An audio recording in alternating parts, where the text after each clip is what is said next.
أعوذ بالله من الشيطان الرجيم بسم الله الرحمن الرحيم بسم اللہ الرحمن الرحیم۔ سنن ابن ماجہ جلد دوم کتاب النکاح، باب نمبر ہے 34۔ باب یحرم من الرضاع ما یحرم من النسب، جو نسبی رشتے حرام ہیں وہ رضائی بھی حرام ہیں۔ حدیث نمبر ہے 1937۔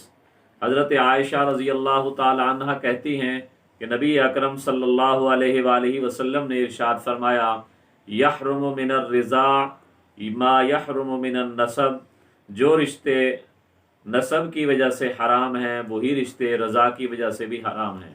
رضاعت کہتے ہیں دودھ پلانے کو، چاہے 1 گھونٹ دودھ پلایا جائے، چاہے 5، چاہے 10، مطلقاً دودھ پینا مراد ہے کہ جو بھی عورت کسی بچے کو دودھ پلائے وہ اس کی ماں بن جاتی ہے۔